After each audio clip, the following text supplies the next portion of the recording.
I will say one like little like PSA for folks to really kind of focus on the culture that they want to create and build with their team. And that's not just at the staff level, that's overall the organization. I think the problem is when I come in, they can never answer those questions. It's rare that someone can explain to me their culture. They're usually asking me to fix it. And so I try to remind folks that, I'm not going to be here forever, right? So it's really important to kind of really sit down and really design or dream about what this culture is going to look like after you're long and gone. And how does that look like at the board level? And what does that look like at the staff, volunteer, and beyond? And how can we weave this all together? Are you looking for ways to shorten your marketing learning curve and help your organization survive and thrive? Welcome to Relish This, the Purpose Marketing Podcast, a show for purpose-focused leaders who want to use marketing techniques to fuel their organization's growth. If you're a returning listener and you haven't subscribed already, we'd love to have you. Also, please consider leaving a review wherever you listen to podcasts. Now here's your host, author and marketing specialist, Stu Swineford. Hey everybody, Stu here. Welcome to Relish This. If there are 3 takeaways from today's show, they are the following. The first is that culture is super important in any business, and making sure that you have your team aligned culturally is just an incredible way to start to build your business. And if you haven't done it already, going back to that and making sure that you have culture defined and aligned is just paramount. The second is that treating everything like an experiment and making sure that you track and document and have data on which you can actually iterate. So really looking at everything like it's a part of this bigger growth, this iteration, this evolution of your business, and making sure that you have the data available to make good decisions. And the third is that my guest, Otisa Eads, is just an amazing person. She is an HR consultant and an HR and systems strategist, and she's just amazing. So I think you're going to love this show. Otisa and I had a really fun conversation. Here we go. Otisa, how are you? I'm doing well. I'm happy to be talking to you today. Well, I am happy to have you on the show. I think this is dropping in the late May, early June 2022 zone when we finally go live. We're recording today on what's a beautiful day up here in the mountains in kind of mid to late April. Seeing some warmer weather and snow is melting, and it's springtime in the Rockies. Thanks so much for being on the show today. Thank you for having me. And it's doing the same thing here in the city. It's definitely warm. There's bees and wasps trying to get into my place. So it's definitely springtime. Nice. It's a good time to be here. I think, once we get through mud season, that tends to be the kicker. So hopefully we'll run through that as quickly as possible. So, again, I'm really excited to chat with you today. I know we connected several months ago. In fact, I think our mutual friend, Jeff Kinsey, who was on the show late last year, introduced us, and you are an HR specialist and consultant in the, and you do a lot of work in the nonprofit sector. Is that right? That is absolutely correct. So tell us a little bit about your organization and what you do for nonprofits. Yeah. So I started my business in 2019, but I didn't get started with working with nonprofits until 2020. And my business is evolving and growing as I evolve and grow. And it's been a pleasure, like working with different sizes of nonprofits, working with, just mostly when nonprofits come to me, and I joke about this, but it's true, is they come to me when things are really hitting the fan, and people are leaving, and all this, I would say, all the problems are erupting at one time, and so they usually come to me because, oh look, they're hiring an ED. The board needs to figure out what to do, or hey, we want a staff retreat because our staff has changed and we're worried about retention and our goal setting, and oh my gosh, I don't know what to do. And And so I come in and I create that, and that's actually happening like next week. So it's fresh in my mind. So a lot of the times, folks are coming to me because there is a problem that they want solved, and usually that problem has been developed for a very long period of time. And usually, they think that I can just come in and fix it and move on. And a lot of the times, that's not the case. so Right. so yeah, it's been a great journey so far, and I'm starting to kind of see these themes that are kind of coming up again and again with nonprofits that kind of come my way. And my goal is to really trying to share, like, hey, here's some things that you can start considering now before you hire more folks or before you grow your organization. Like, here's some things that you can be thinking of. But right now, it's just me as the head consultant. I do work with other contractors and other folks that I can bring in with bigger projects, or like I said, like retreats or workshops or trainings. I like to work with folks. So any way Nice. I can collaborate, I do. So yeah, that's kind of how it began. Is in 2020, I was doing other types of work, and a friend of mine was like, "Hey, my friend works at this nonprofit, and they're about to start this heavy onboarding season, and they're not prepared. Can you help them?" I was like, "Yeah, sure." And That's awesome. yeah, and that's kind of how I started, and it grew from there. Oh, great. It's a really fun adventure when we kind of fall into these opportunities it's like, oh wow, that didn't even occur to me 6 months ago, and here I am running my own show. That's amazing. Yeah. So you mentioned some themes that you typically hear from your clients. What are some of those big problem buckets that you tend to help people uh, dig their way out of? Yeah, so before I go into that, I will say one like little like PSA for folks to really kind of focus on the culture that they want to create and build with their team. And that's not just at the staff level, that's overall the organization. And I think the problem is when I come in, they can never answer those questions. It's rare that someone can explain to me their culture. They're usually asking me to fix it. Hmm. And so I try to remind folks that, I'm not going to be here forever, right? So it's really important to kind of really sit down and really design or dream about what this culture is going to look like after you're long and gone. And how does that look like at the board level? And what does that look like at the staff, volunteer, and beyond? And how can we weave this all together?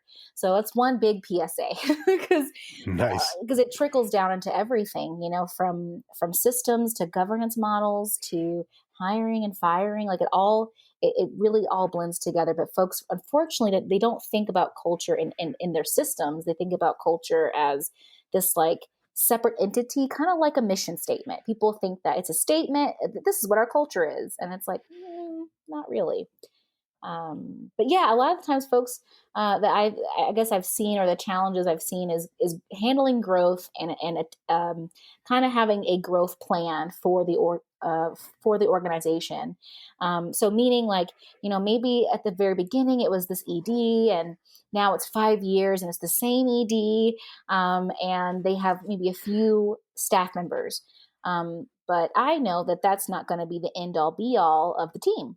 So a Hmm. lot of the times, no one really has sat down and decided, like, okay, for the long term, do we see this being just an ED? Okay, does this ED need support at the staff level? What does that look like?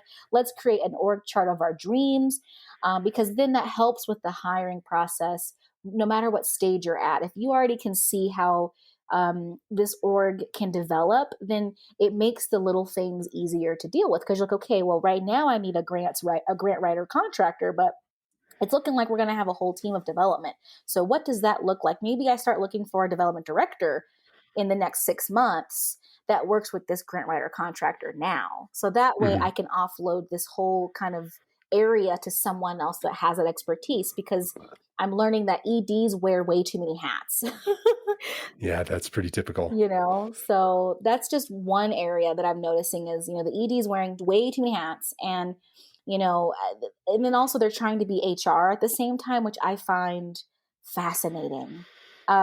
Because how, I guess for me as as an HR manager, director, whatever, um, my goal is to make sure that the staff have what they need. They're able to communicate those needs. We're able to fix their problems or do any behavior correction or whatever we got to do with the staff, but we also have to think about the employer and what they need and what their requests are, and how can we kind of compromise, negotiate, do what we have to do to make sure this is a safe environment, but all these needs and requests are being communicated and followed through on. So how can an ED maintain that neutrality at all times?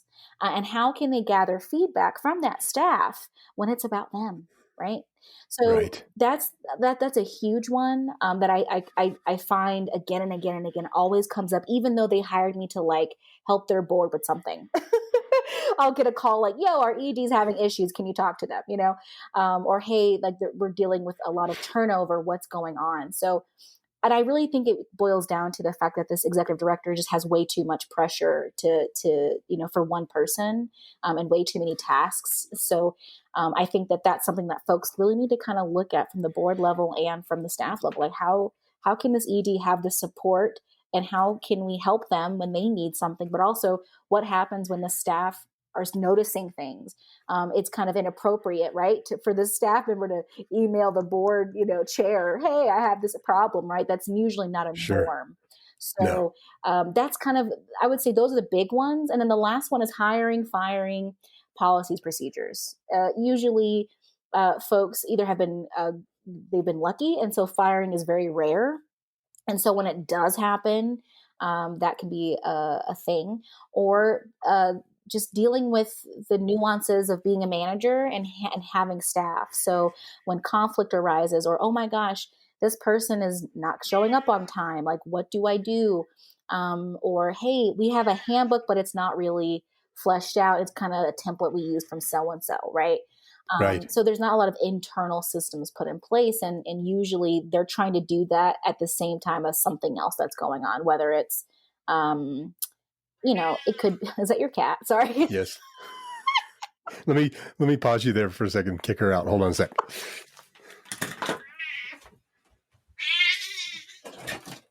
Oh, kitty.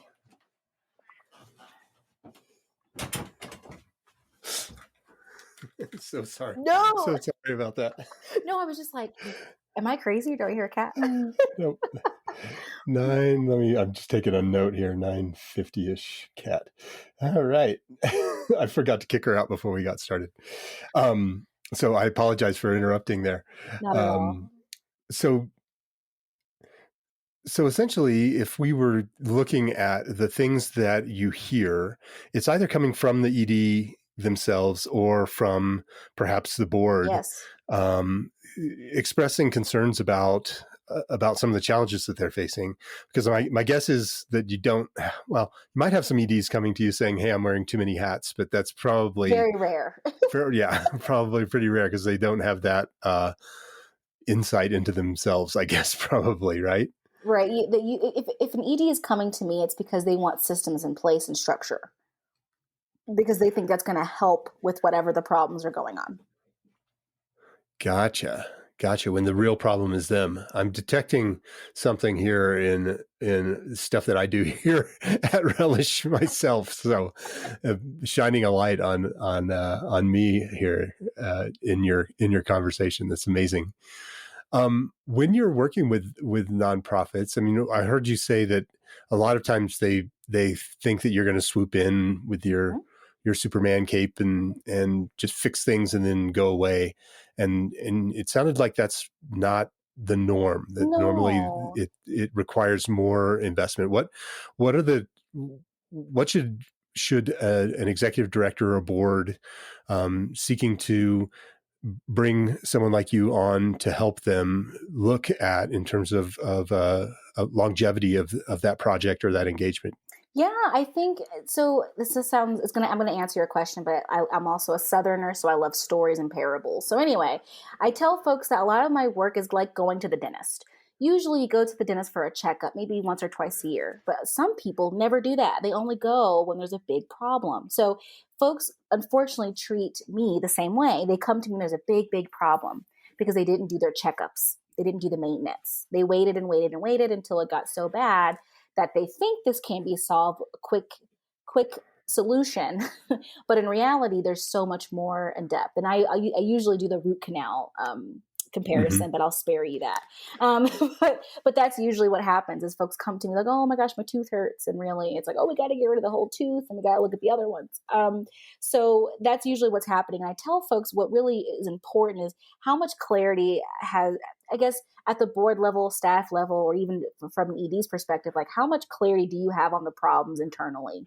What are some things that are impacting you, but maybe there's more to that story that you don't even know. And a lot of the times is when I come in, I'm asking so many questions that they're not prepared. So I Right. think doing kind of like an audit, again, you can hire that out, or you could just kind of take some time and really, get feedback from staff. That's another thing I always tell folks to do. Like, I'm curious and I always say this in my intro calls, like, I'm curious about what your staff thinks about this. Does your staff express the same concerns that you have? Hmm. Because your staff will tell you a whole lot about what's really the priority. Um, and it may not just be like, oh my gosh, it's leadership. It could be like, I really just wish I understood where I send my reimbursement information to. Or, Right. hey, I really wish my onboarding was better. And sometimes what I've noticed is staff, they become very protective over new hires that come in after them. So they start doing more than maybe their job description allows. And I know in the nonprofit world, that's the norm. However, I Hmm. want to change that because I think that when you hire great folks, you also want to make sure that they have what they need to succeed. And they shouldn't be doing more so that way new hires don't have that experience. It should be like, hey, how can we make onboarding better, staff? And there comes a solution out of that. Even if that involves everyone on staff to participate, that's awesome. But it shouldn't be left to one person to do all those things. So I think that a lot of the times is just taking time for reflection, and I encourage anyone I work with to sit down and do a self reflection, and then at the board level, maybe it's doing a board reflection. Hmm. And maybe looking at engagement with staff. Like I've been doing listening tours for a client lately. I love doing them. And so I've been asking staff, what, in your opinion, is the relationship between board and staff? And so far, no one has been able to answer that question. It's like, oh, I met them once or twice. They're nice, Right. but that's it. And then you have some staff where it's different. They're heavily involved, right? So yeah, just taking some time and really kind of do an inventory on what's happening with relations from between board, ED, and staff. What feedback can you gather from the ED and from the staff? Does it correlate? And then say, okay, you know what? We thought it was a leadership problem, but maybe it's a culture problem, an employee engagement issue. Or maybe it's, we have zero systems in place at all for hiring, policies, and procedures.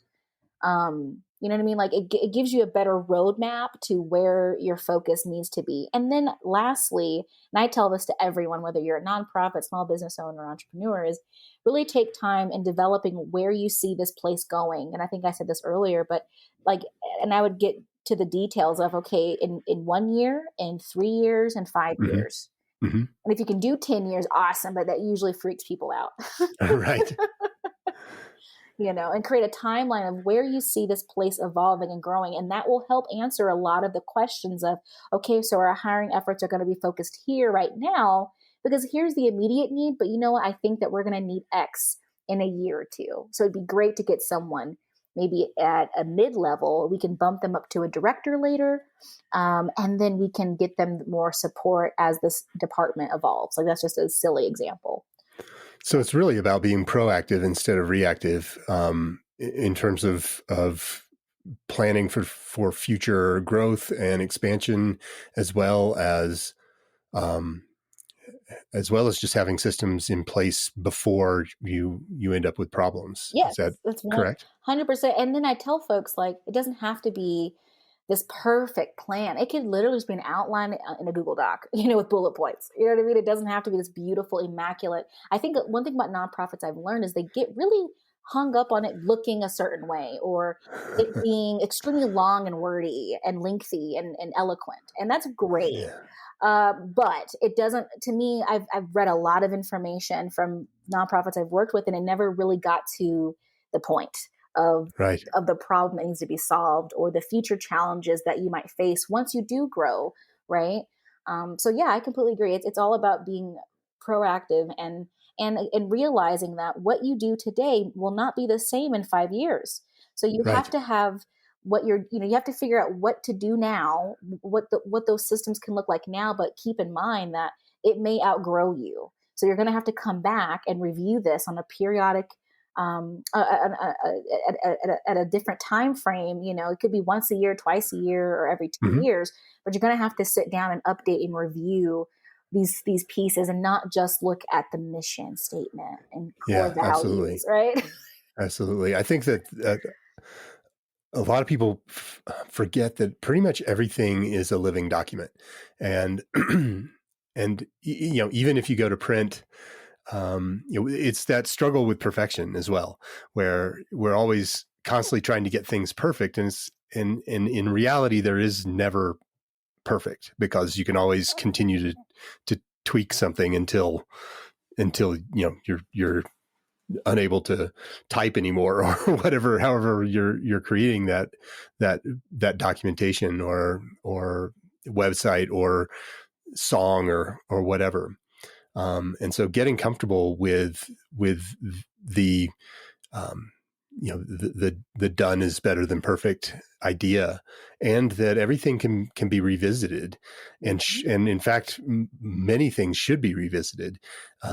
If one can change one's mindset, I think, to embrace that idea, I think we'd be in a lot better shape, because more things would just get done. We'd be able to get them out into the world and test them and see how they're working, and then make adjustments. And so teeing that up for clients, I mean, we do the same thing with documents. It's like, this is where we are today, and in 3 months we'll come back and revisit it and see if we're still in the same place. And if so, maybe that's good, maybe that's bad, but ultimately we'll make adjustments accordingly. Yeah, Stu, you kind of said something that I tell folks is treating things like an experiment, right? It's not like an onboarding process is never perfect. Okay. Like, even sometimes you have this dream of what your onboarding process can look like. And usually that dream is in the future. Right. And then you have that one person for onboarding, and you plan for like 15 people. Right. So, it's an experiment, and gathering data and information is what I always say to my clients. A lot of the times when you're changing systems, or you're, changing up documents or whatever, it's an experiment. You're seeing can this really be executed accordingly? And if not, what changes do we make? And I agree with you. I think that's how I try to look at a lot of systems. Now, then there's the legal part, right, with HR, which is not fun. And that's different. You can't experiment with law. Right. But you can also say, okay, with how I do my hiring process, it's going to be equitable, but here's some different ways we can do it. We're going to try panel interviews. We're going to see how that works. Then I did this with a client recently. That's why it's on my mind. But, they were really nervous about doing panels, and I had to do a whole training on here's how you can do an interview this way, or here's different techniques, and here's how we can prepare as a committee. And I had to explain to them, like, there is no perfect way to interview. It's just doing it over and over and again to where it's comfortable for you. But half of you all have never interviewed before. So it's going to be rocky. It's going to be difficult. But this is an experiment. What did you learn from this experience that you went through, and how can we use this for the next round that we do later? So yeah, I completely agree with you on that. Yeah, it's an interesting mindset shift that I think everybody would benefit from. Just recognizing that well, first of all, you're not necessarily going to hit a home run the first time you step up to the plate, right? To use a baseball analogy, which I don't know why I use, because I don't play baseball or watch it or anything, but there you go. I guess it's because I'm from the United States, and and here we are. But ultimately, just knowing that you're going to get better at this. You're going to find things that work. You're going to find some things that don't work, and just be always flexible and attentive to what's going on, so that you can identify what's working and what's not more quickly, and and fail fast and move on. Yes, fail fast and move on. I like that. That's a slogan. Yeah, and I think most people, it's natural to be nervous to fail or do something wrong, right? Hmm. Like for example, like terminations. There is a wrong way to do a termination. There Sure. Yeah. is, and Yeah. I've been lucky to coach people so they don't have a bad experience. But I have to tell like boards all the time, like, yeah, terminations are not fun for anyone. They're just Right. not. So I try to prep folks in the fact that this employee, you have no idea how they're going to react. You think you've known them for 10 years. You have no idea what they're going to react to being terminated. Okay. So don't take anything that they say personally, because right Hmm. now they are processing with the fact that they are losing a job that they've had for X amount of time or for the reasons why they're being terminated. So they're going to come at you with some sassiness, and be prepared, right? Um, and so a lot of the times or I'll hear, like, I try not to sit through certain things with my clients, terminations being one of them, Right. because I don't want this employee thinking that I wanted them fired, right? Like, it was my Hmm. agenda. So I try to be mindful of what experiences to let the client handle on their own and coach them. So a lot of the times I like to do debrief. So if they've done a hiring process and I was not there for the interview, I want to do a debrief to help them work through what happened. Because sometimes things can go left field. Okay, well, let's talk about that. So what can you do next time? What did you learn from this? What suggestions did I give you that you didn't take? That's okay Right. too. Like, you know what I mean? Like, okay, so this suggestion you didn't take. All right. Well, you do it next time. Great. Or, okay, you did this and I didn't suggest that, but it worked well. Awesome. It's just gathering information and keep applying what's working and drop what doesn't. Hmm. Um, and I think that's usually where they get so stuck in the perfection of something, or doing it right. Right. I want Right. to do it right. And I'm like, well, that's great. We all want to do things right. Sure. Sure. Yeah. So And what's right might not be the absolute best of what it can be. So, again, it's getting that experience and that expertise and being able to apply that to the parts that works to a future engage or conversation or circumstance, and throw away the stuff that didn't work very well. yes, 100%. I agree. So when working with nonprofits, where do you typically think people should start? I know that you mentioned that a lot of times you suss that out through your processes, but is there a size of nonprofit that people should really start to consider HR consulting, or is there what are some of the sweet spots or places where people really should have light bulbs go off that this might be the time that they need to start looking at streamlining their HR uh, engagement? Yeah, that's a great question, also a difficult one, because I think I look at it as cycles and stages. So if there's a nonprofit and they have one person and it's just the ED, maybe you're not ready yet, but maybe you want to have like little one-on-one conversations to prepare to hire, right? Mm-hmm. Awesome. Or maybe you have a staff of 6 to 10 and you see that this is going to double in the next 6 months to a year. Okay, well, let's get started. But I think there is no perfect time to start. I just feel like the earlier the better.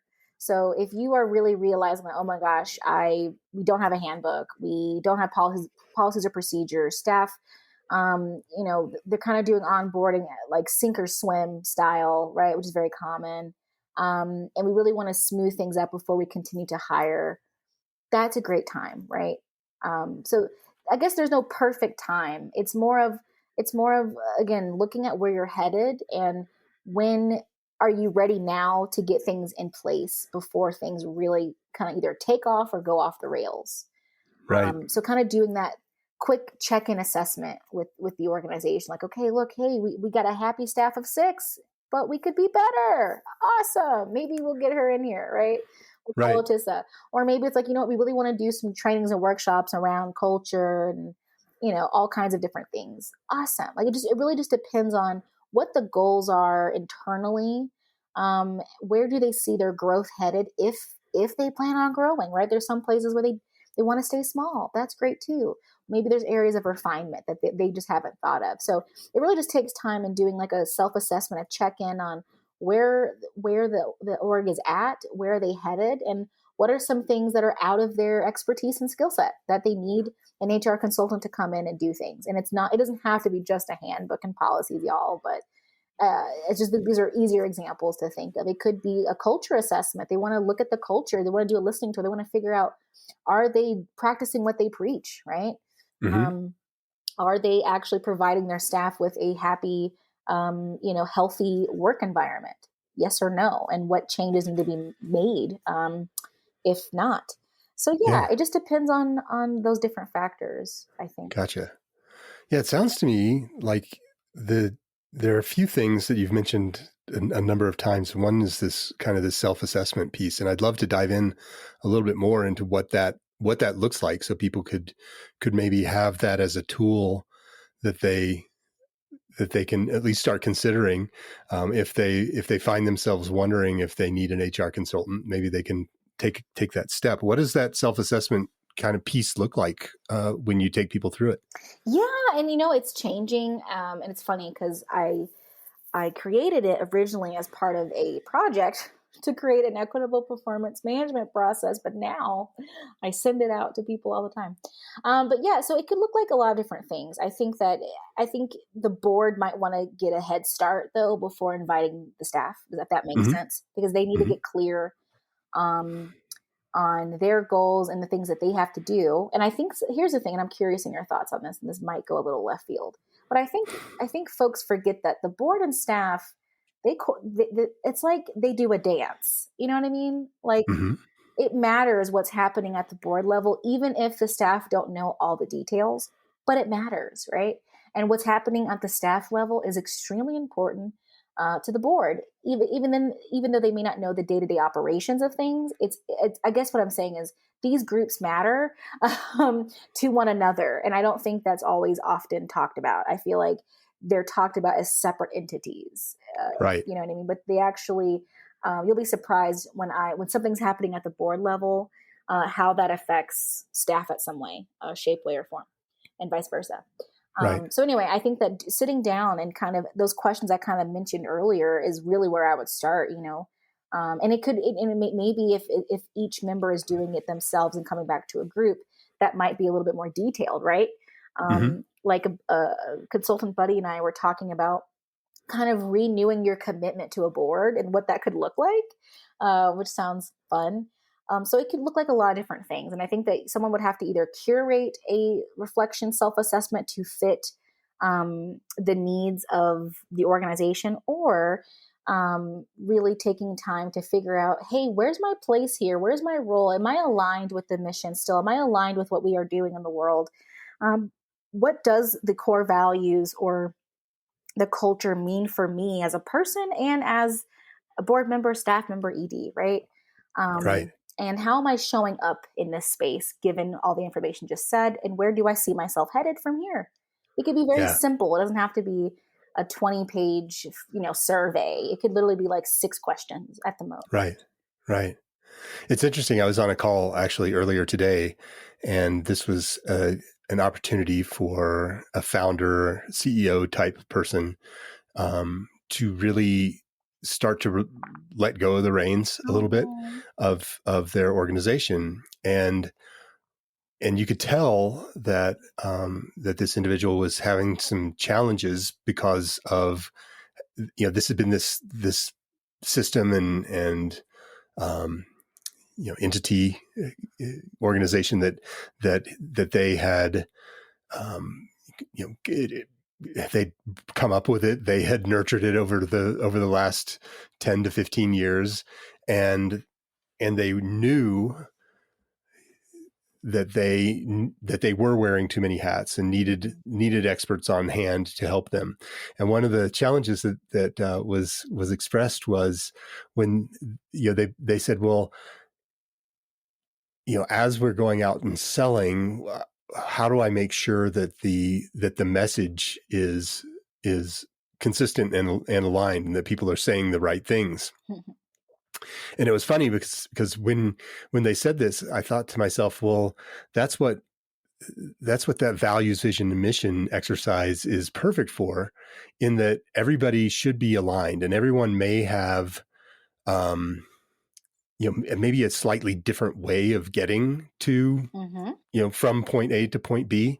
But as long as everyone's going toward point B and no one's, completely off the rails in terms of how they're getting there, doing something unethical or what have you, it really shouldn't matter that much as long as we're getting there. And when you have that strong culture and you have those strong values and that long-term vision, as well as the kind of pullback day-to-day mission components of what you're doing, then that's where you can just let people do their thing. And Mm-hmm. hopefully, not only have you partnered with or hired great people who are going to bring more to the table than you could have ever done, Kind of, yeah.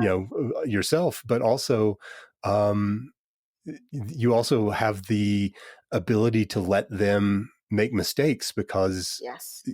that's where they are able to grow and just become even stronger parts of that team. So it was an interesting, like, slight. I talked about a light bulb moment earlier. It was a slight little light bulb moment for me, where I was like, oh, this is where he's coming from here, and where he just needs to let go of that control and allow the people that he's put his trust in, allow them to do their thing. Yeah, it's showtime. They got to show what they've learned, and that letting go is. So it's funny because I talk a lot about founder syndrome sometimes with different summits and things. I bring it up because it's funny when I tell nonprofits this, they're like, "Oh, we don't have that here because we're a nonprofit." I said, "No, no, no, no, you do. It just doesn't look the same. It's not one founder, right? But if you've had a board of folks that have been there for a decade, well, Mm-hmm. they're going to show symptoms of founder syndrome. It's just going to look a lot different, right?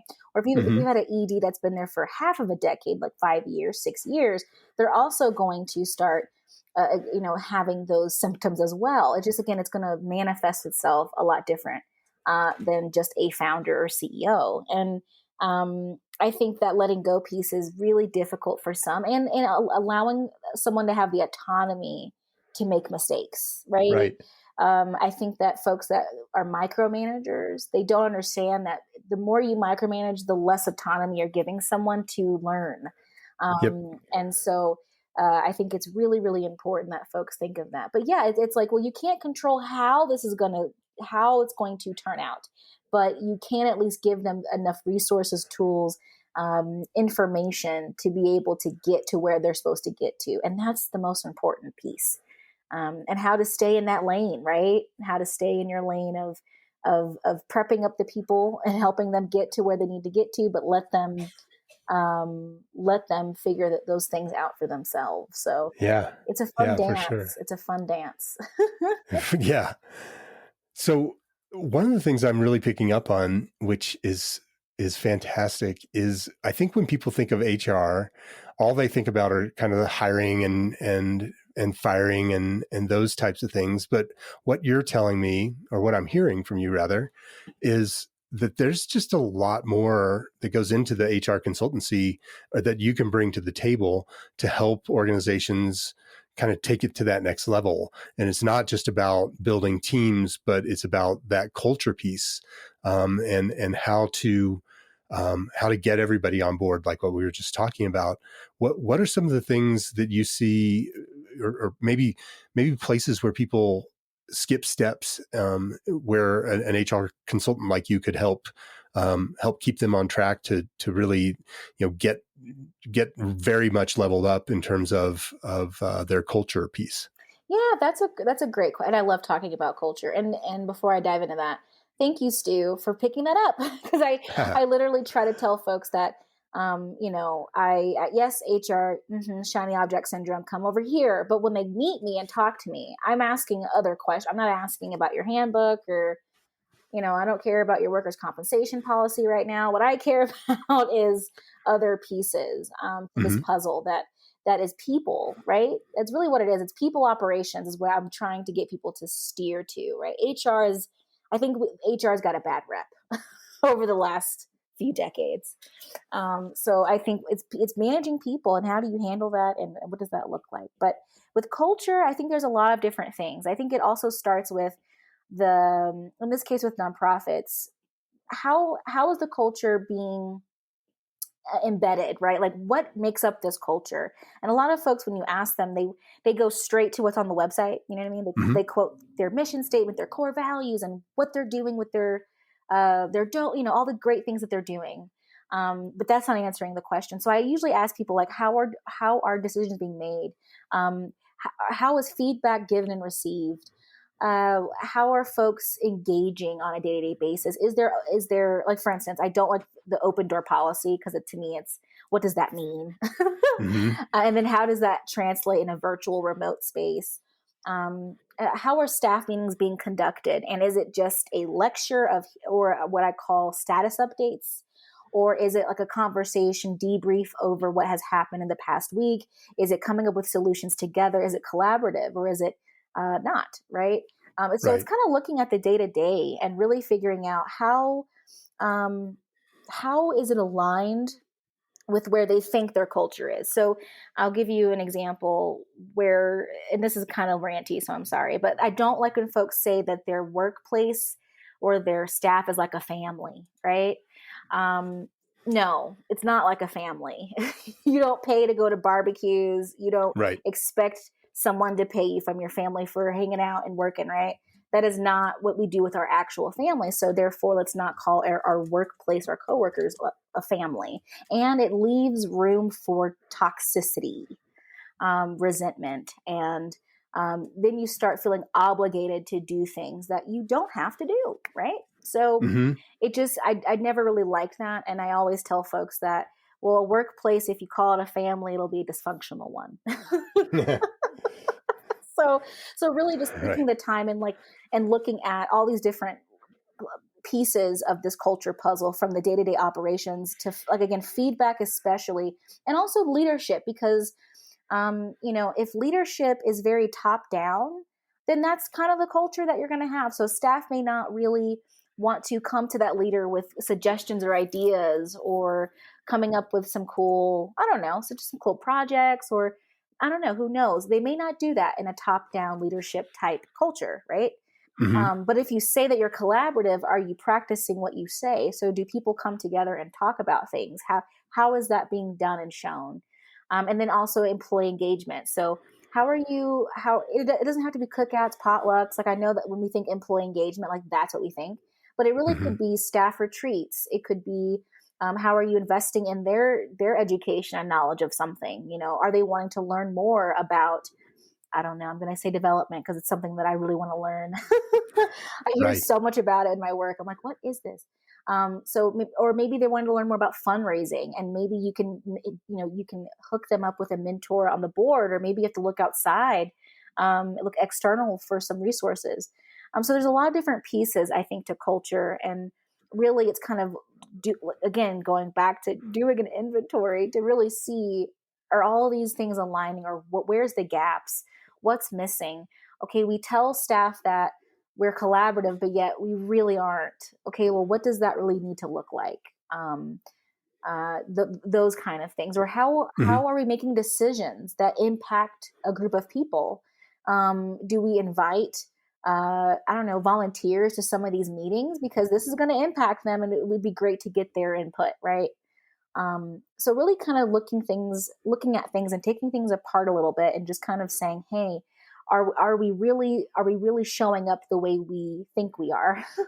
And what are the things that we could do better, improve, but also what are the things that we're doing great at? Maybe Billy's barbecue every July is the hit of the year, right? Like, let's keep that barbecue going. Awesome.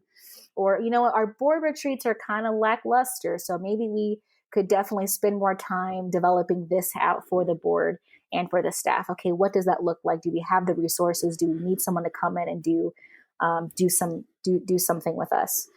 So yeah, I know it's very long-winded, but I hope I answered your question. Oh, definitely. Yeah, it's really interesting. One of the things that we see, and I think this is just pretty standard with people, is that what we think we're great at, or what we think we're known for, or liked for, oftentimes isn't the thing that the people who are engaging with us actually believe is our best attribute, or Mm. even worst attribute, for example. And one of the things that we do here at Relish is, when we're doing client interviews, we're really looking for the language that clients are using when they talk about an organization, and and what the clients are really saying, that's what they were looking for, and the problems that they were actually looking to get solved. And it's funny, we had a client that was in they were in home services, and when we asked them what made them special and different, they talked about all this great equipment that they would bring to job sites and how cool that was. And then when we interviewed the clients, not one client mentioned how neat all of the equipment was. They talked about how punctual and friendly and easy to work with the company was. And so those actual, listening for problems that the company solved, as well as those attributes that were being kind of lavished upon them, really led to a change in the language that we recommended that they use on their site to describe, why people should work with them. Mm. And so it very quickly adjusted from this discussion of all this great gear that they brought to help fix your house, to how to the experience that they were going to bring, or that they were going to create when you engaged with them as a vendor. So it's fascinating to me to be able to pay attention to those kinds of conversations and really see what people are saying. And so I imagine that you do a lot of interviews with kind of all those stakeholders to get to that. Is that part of your process as well? I wish I had the time, and I wish they had the budget, because I would love to do that.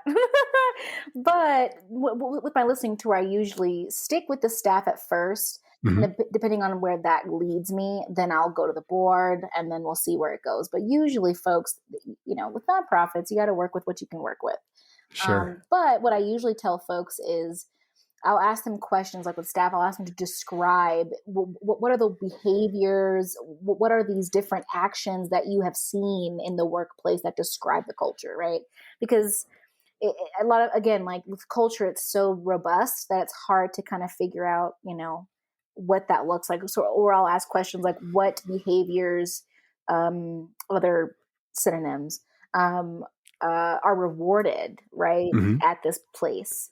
And that question tells me a whole lot. So if they're saying punctuality and following the leader and saying or being the loudest in the room, right? Like that tells you a whole lot versus someone saying collaborative, friendly, a servant leadership. I don't know, I'm just making up things. Right. Right. Being helpful, resourceful, right? This tells you a lot of things about an organization without having to do a 360 listening tour or survey. Mm-hmm. But it does tell you a lot of where to start. So yeah, for me, it's like the type of questions I'm asking staff and the types of questions I'm asking board. And here's a fun fact. I don't ask the board any questions. I usually deliver a whole presentation, and then I ask them, what shocked you? Like, what's shocking for you, or what's new for you? Because if I were to ask the board what the culture is, it's going to look very, very differently from the folks that actually live and breathe in that, right? Right. So I don't want Right. it to skew my data. So it's more of like a discussion about what they have experienced after me delivering the information I gathered. And that's fun. That's my favorite part, because they're usually like, oh my gosh, I don't know as much as I think that I know about what's going on at the staff level. So it's always fun. I love that part. Yeah, I love the shocking reveal. I think That's that's my favorite. that's a great tactic Yeah. to really get some engagement.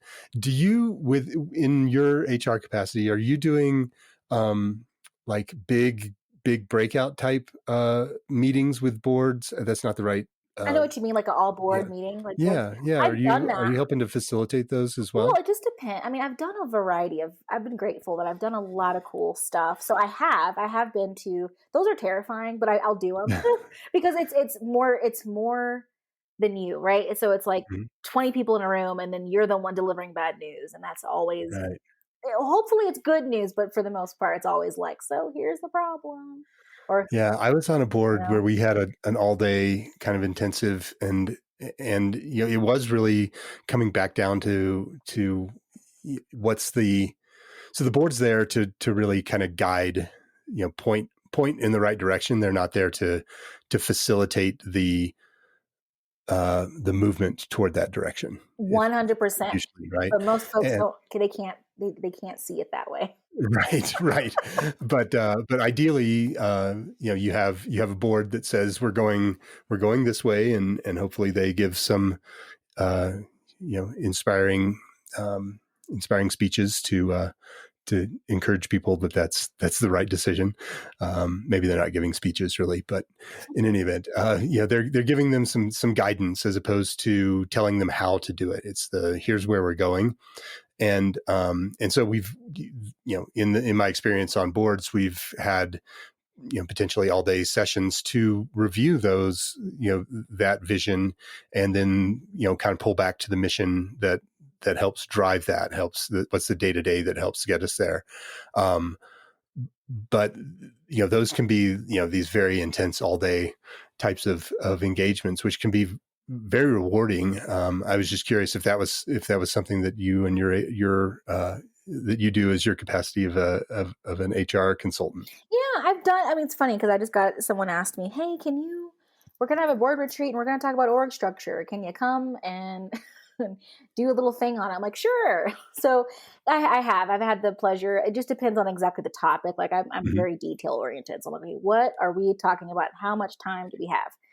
Right. But yeah, I love having those conversations because it does help having someone outside of the entity to kind of help guide the conversation. And it's nice being a third party to these kind of conversations, especially if we're if the conversation is around planning for the future or Mhm. mapping that out, right? And yeah, I love having those conversations with folks and seeing where that goes and helping them brainstorm. I love brainstorming; it's so much fun. Nice. Yeah, so yeah, I have. It's fun. I enjoy it when I get the opportunity. That's great. I'm this hour flew by. I had such a good time talking with you today about all of this stuff. If a board member or an ED or someone who has the capacity to reach out to you to bring you on for help, if they are feeling that like they're wearing too many hats or are experiencing any of the challenges that we talked about today, what should they do? How should they go about finding out more and reaching out to find you? Yeah, there's a few ways. You can go to my website, www.otisaeads.com. You can leave me a message on there. That's perfectly fine. Or you can directly email me. My email address is hello@otisaeads.com. And you can also find me on LinkedIn, which is a great place. You can send me a message, and I'd love to talk more and set up a time to figure out what the needs are. So, those are some ways that folks can get a hold of me for sure. That's great. I'll put those in the show notes for sure. I love having these conversations of being able to talk with experts like you and help bring a little bit more insight and engagement to the nonprofit space. I know that it's a challenge out there for nonprofits, and so having someone like you willing to come on the show and chat with me is just fantastic. And I very much appreciate you being on the show. If there was one thing that you would have people do, however, I like saying that that talk is great, but actions even better. Mhm. What would that action be that you'd like people to take after listening to the show today?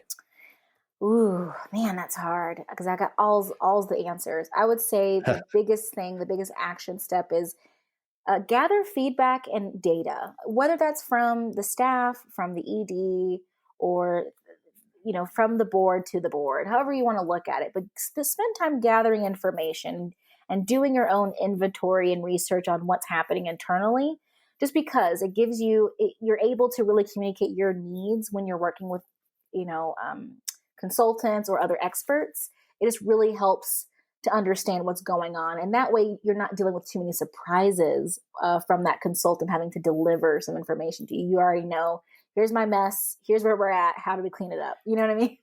Yeah, for sure.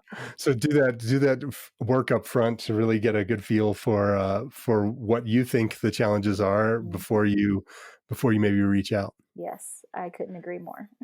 Awesome. Well, thank you so much again for being on the show today, Otisa. I had a really fantastic time talking with you and really appreciate you taking the time.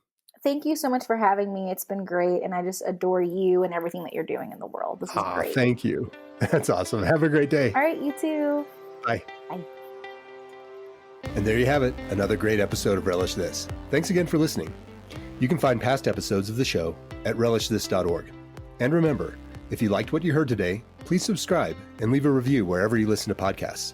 For more information on purpose marketing, grab your free copy of my book, Mission Uncomfortable: How Nonprofits Can Embrace Purpose-Driven Marketing to Survive and Thrive. Get your copy now at missionuncomfortablebook.com. Thanks again for listening. Come back next week, won't you?